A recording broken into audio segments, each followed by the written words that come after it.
Oh my God. You're listening to Renegade Talk Radio. Good morning and afternoon. And if it is evening, welcome to How Can This Happen? This is Betsey Bell, and today is what we would call a latte day. Now, what does that mean? That means there's a little foam on top of your coffee.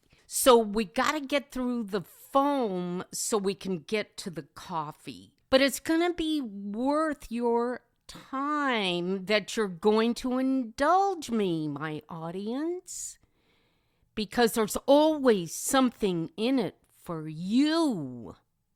Today's show is called Maybe Netanyahu and Trump Are Modern Day Goodfellas. The first part is no fire extinguishers necessary. The second part is bring a magnifying glass.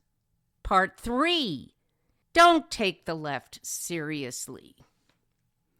So the International Criminal Court issued some arrest warrants on Thursday for Israeli Prime Minister Benjamin Netanyahu, his former defense minister, and Hamas officials, accusing them of war crimes and crimes against humanity over the war in Gaza and the October 2023 attacks that triggered Israel's offensive in the Palestinian territory. The decision turns Netanyahu and the others into internationally wanted suspects and is likely to further isolate them and complicate efforts to negotiate a ceasefire to end the 13-month conflict. But its practical implications could be limited, since Israel and its major ally, the United States, are not members of the court, and several of the Hamas officials have been subsequently killed in the conflict. Now that rather messes things up, but Netanyahu and other Israeli leaders have condemned the ICC chief prosecutor Karim Khan's request for warrants as disgraceful and anti-Semitic. Now, the U.S. President Joe Biden also blasted the prosecutor and expressed support for Israel's right to defend itself against Hamas. Hamas also slammed the request. Okay, there's always a little bit of humor, isn't there? The ICC is a court of last resort that only prosecutes cases when domestic law enforcement authorities cannot or will not investigate. I would say cannot. This is the point, my listeners. Let's take a step back to the Obama administration. This is not an extended journey because Obama did nothing relevant in 8 years, except to call in all of America's racist tendencies. Remember that? In 2002, 3 years after losing the Israeli premiership, Benjamin Netanyahu went on a popular television show and spoke of a political comeback. His interviewer was a telegenic broadcaster with gelled black hair named Yair Lapid. When you left, Lapid began, there were people who cried and said they would kill themselves. And there were others who said they would leave the country if you were ever elected again. Does that statement ring a bell? Oh. At one point in their interview, Lapid asked Netanyahu, "Do you intend to be the next prime minister of Israel? Yes or no?" The answer is yes, Netanyahu said. It took him years to position himself as the undisputed leader of an increasingly hawkish and nationalist Likud. A key moment came in 2005 when, while serving as finance minister in the government headed by Ariel Sharon, also of Likud, Netanyahu publicly quit his position over Sharon's decision to pull Jewish settlers out of the Gaza Strip. Likud, officially known as Likud, the National Liberal Movement, is a major right-wing political party in Israel. It was founded in 1973 by Menachem Begin. By 2009, Sharon had suffered a major stroke, and his replacement, Ehud Olmert, mired in corruption investigations, had announced that he was stepping down from the prime minister's seat.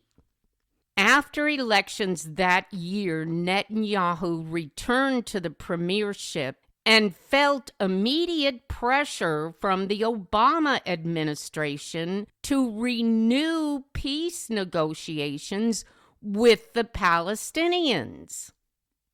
Now, Bibi did so reluctantly, but at one point he made a landmark speech in which he expressed support for a two-state solution, but his heart never seemed to be in it. With time, he turned his back on the issue and instead focused inward on perceived enemies from within: human rights groups, NGOs, non-government organizations. Again, my audience, is there something afoot here? Not your Nikes, my audience. Despite his earlier reflections on Rabin, Bibi expressed remorse over the assassination in 1995, as all Israelis should have.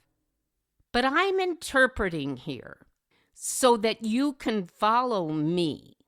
Netanyahu has fueled many of the threats against the incoming coalition members. Anshel Pfeiffer, the author of Bibi, the Turbulent Life and Times of Benjamin Netanyahu, he said Netanyahu cannot accept the fact that the Israeli public has turned him down, and that he personally believes that without him, Israel is destined for disaster.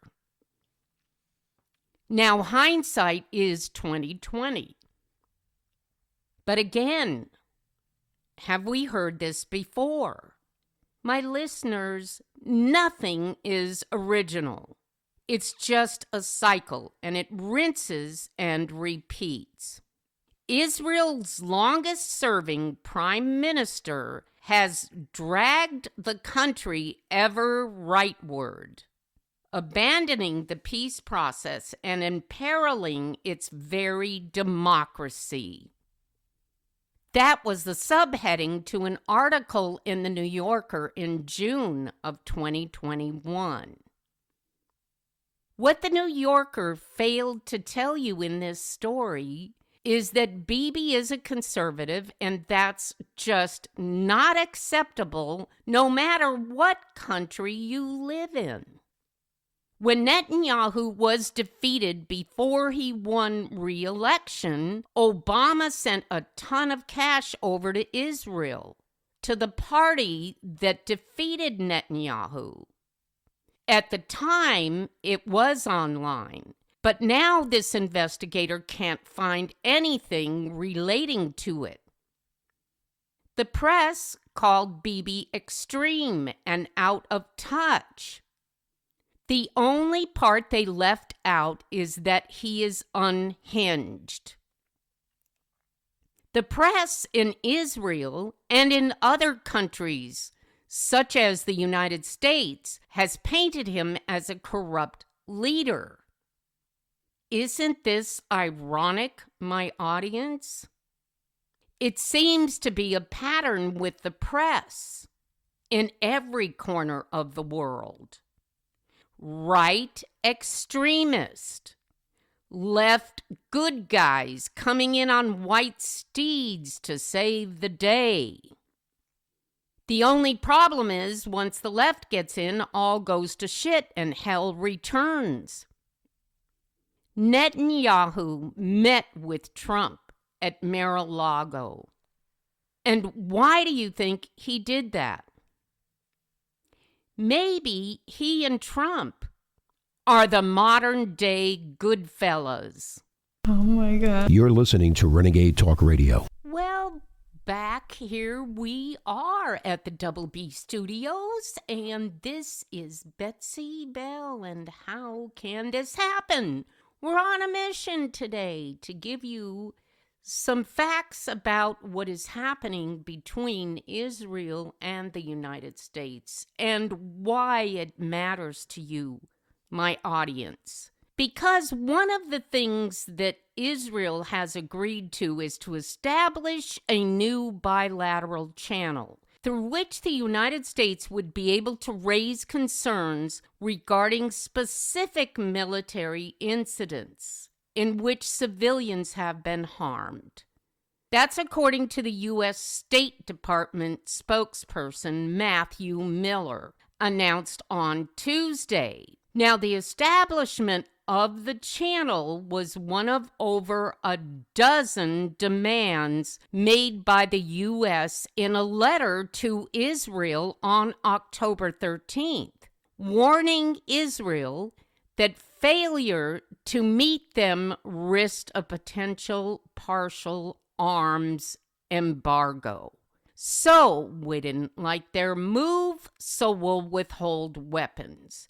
Explaining the need for the new committee, the U.S. stated in the letter that existing channels have been insufficient to address the number of cases in which Palestinian civilians have been killed amid Israel's war. I repeat, war against Hamas in the Gaza Strip. Where did we go wrong, my audience? Was it when the Palestinians elected Hamas to take charge of Palestine? Israel has agreed to establish a new bilateral channel through which the U.S. will be able to raise concerns regarding specific military incidents in which civilians have been harmed. The U.S. State Department spokesperson Matthew Miller said. Which civilians is he talking about? Israel's or Palestinians? The establishment of the channel has one of over a dozen demands made by the U.S. in this letter, explaining the need for the new committee. The letter said that the U.S. wanted them to hold a virtual meeting by the end of October because they failed to meet. They have now restated the need to convene for the first time at the beginning of December. Now, the purpose of this channel is to assist the State Department in past and future assessments of cases where U.S. provided weapons were potentially, wait for it, used by the Israeli Defense Forces in strikes that harmed civilians. Such probes are ongoing, but the U.S. wanted a formal mechanism set up to better secure answers to its questions on the matter, Miller said. This decision came days after the election of Donald Trump, who would likely have reversed any U.S. decision to withhold weapons from Israel. Now, I know it's coincidental that the Israeli leadership is going through the same thing that the Trump administration is going through. But my audience, there is no such thing as coincidence. Let's measure this. If you apply the story of Israel to the story of the U.S., what's at work here? Okay, follow me. If we place a photograph of the U.S. border over the top of the Israel war in Gaza, don't we have two different pictures? No. These two pictures are both the same. Each has its own reflection. First, if Israel is using force to keep its citizens from being killed, that's wrong. Based on the media, anyway, in the United States, they should be negotiating peace. But the ones that are doing the killing are the terrorists.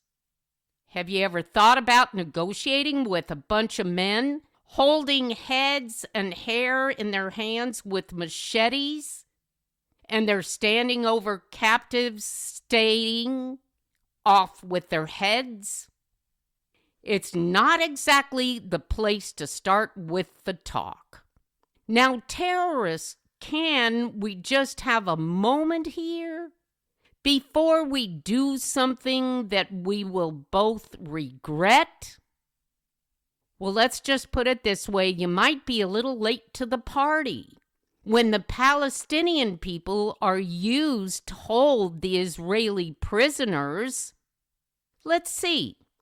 As of September 1st, 2024, 101 hostages remained in captivity in the Gaza Strip, 97 of whom had been abducted on October 7th, 2023.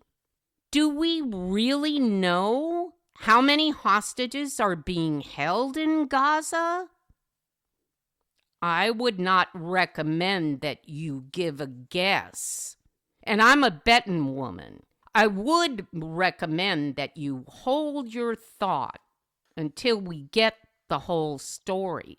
Second, let's look at the U.S. border crisis. So that's our second picture over the top. How did illegal immigration along the U.S.-Mexican border become the mess that it is? U.S. Customs and Border Patrol encounters with migrants averaged under 600,000 in fiscal years 2010 through 2020, but tripled in fiscal 2021, the year that Biden took office, to a record of nearly 1.9 million, and reached 3.2 million in fiscal 23. What happened? The answer, in short, is the United States is in the midst of the most widespread asylum fraud in its history. The crisis is driven by the abuse of a loophole in Section 235 blah blah of the Immigration and Nationality Act. This loophole allows migrants who would normally be removed from the United States to declare an intention to apply for asylum or a fear of persecution. Okay, let's get the trans in here. They are then referred to a U.S. Citizenship and Immigration Services asylum officer to screen whether they have a credible fear of persecution or torture in their home country. the definition of credible fear is being stretched, really, to include just about any complaint migrants have about their home country. And migrants are gaming the system with fake stories to qualify for asylum with little or no vetting. Conclusion? Why does the left constantly take out a microscope instead of a magnifying glass to look at issues? This is why they become a night-picking nightmare, and they can always keep everyone off balance. But if you do that, then this. What about this? What about mothers dying at childbirth? Well, that's an epidemic. The left never sees the whole picture. They constantly pick the most isolated image and hold that one up for the cameras. Fear not. I will show you how the delusion comes to life from here. Oh my God. You're listening to Renegade Talk Radio. Well, I'm glad you stayed with me, my audience. This is Betsey Bell at the Double B Studios in Las Vegas, Nevada. But I did want to say that I chose an interesting title for a reason. Because it seems like Netanyahu and Trump are being painted with the same brush, if you will. It's called conservative. It's called, I guess they call it right wing, but I never understood that. Just remember this. Whenever you come to the fork in the road, always make the turn to your right. This morning after the election, I was talking with a friend who said something that made me pause. The American people aren't buying what the Dems are selling. At the time, I acknowledged the notion, but filed it away for closer inspection once the shock wore off. So that is Dan Rather lamenting on Substack. Now, why would you be shocked, for crying out loud? Because you're shocked that people aren't buying what you're selling? That's definitely a first. Rather blathered on, and he had no choice. He stepped into this with both feet. Vice President Kamala Harris and the Democratic Party were selling hope and freedom, upholding the rule of law, saving democracy. What's not to buy?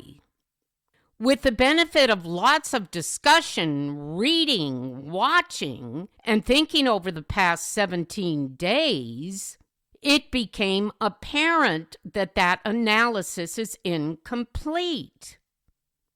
And then Dan, in his unmitigated sense of humor, said this: "It isn't that the American people didn't buy what Harris was selling. They didn't know what she was selling." Well, funny thing, they didn't know because she didn't tell them. So he said the increasingly powerful right-wing media championed her opponent's message while distorting hers. Well, Dan has a point here, and this is what he's telling you. The media on the right, which is the least powerful, by the way, can't distort her message because she didn't have one. You think? So he continued and put his money on the table, all in, and said, and millions of Americans bought it. So now he's telling you, my fellow Americans and my listeners, that you bought nothing. As the New Republic editor Michael Tomasky wrote, it wasn't the economy. It wasn't inflation or anything else. It was how people perceive those things, which points to one overpowering answer. The right-wing media now controls the agenda. To my brother, Dan Rather, from another mother, and I mean this sincerely, not so fast. You are now on the side of the left-wing media, which you are saying doesn't control the agenda. Could it be that the right has the right idea for a change?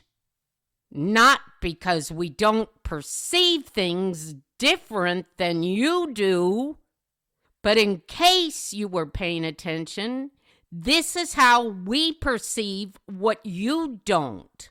We don't want to live in a world of inflation, high prices, open borders, crime-ridden cities that flourish without a law enforcer in sight, and not elevating the subversion of the human body to a wrecking ball of man. We believe that America has a better way of life to offer than the one composed by the left. Let's think on that for a minute, New Yorkers. I meant, let's think on that for a minute, Dan. A New York minute, because we know how hard it is for you to wrap your head around that. Here is his next big icky thought. He said, quote, "For those of us who grew up on a steady diet of truth-telling, are you gagging yet? It's gut-wrenching to see this mega misinformation machine grow into a multi-headed monster. Couple that with exit polls showing people who consume a lot of news from traditional sources voted overwhelmingly for Kamala Harris." So I'm assuming that Rather meant here, I'm giving him the benefit of the doubt, that traditional media is CBS, NBC, and ABC. If you are attributing voting to media, I'm just going to say here that's a lot of votes that you're attributing to the mainstream traditional media. Think about this for a minute, Dan. If you voted for Harris, this is what your vote meant. You don't care about the economy, stupid. You don't care if people can't pay for groceries. You're not concerned about inflation. The only thing that is illegal is Trump, not the hordes running across the Rio Grande.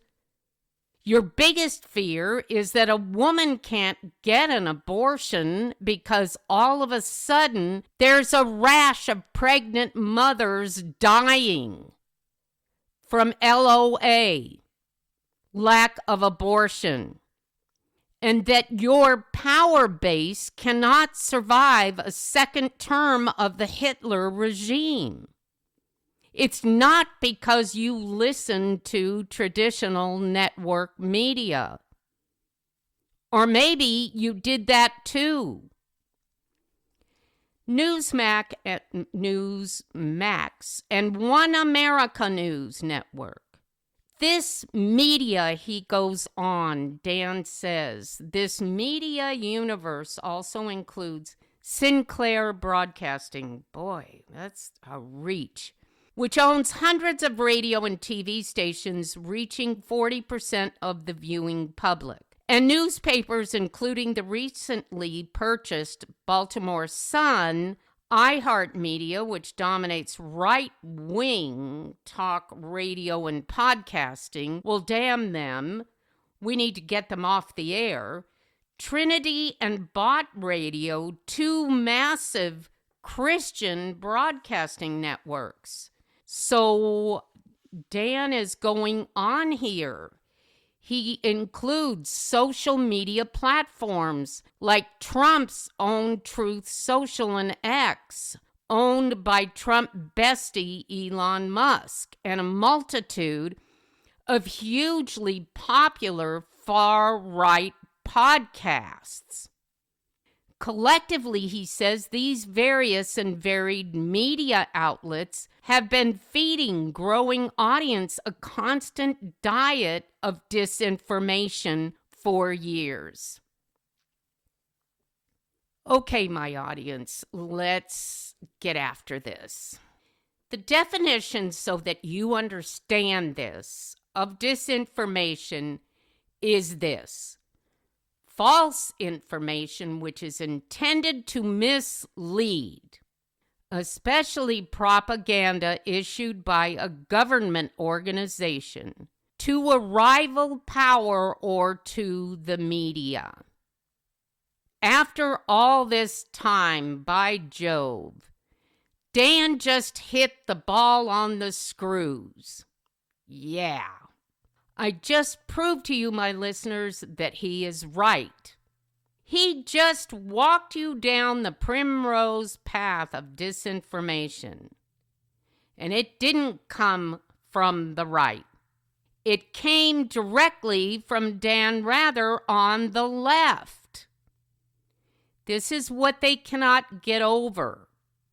They can't believe that you decided to fact check them. They can't believe that after all this time of getting away with it, they just keep doubling down on it. But you made the right turn. Bravo. We have come to the fork in the road. And that's why we're always going to turn to the right. You can never go wrong, my audience. But take it from me, you are the best.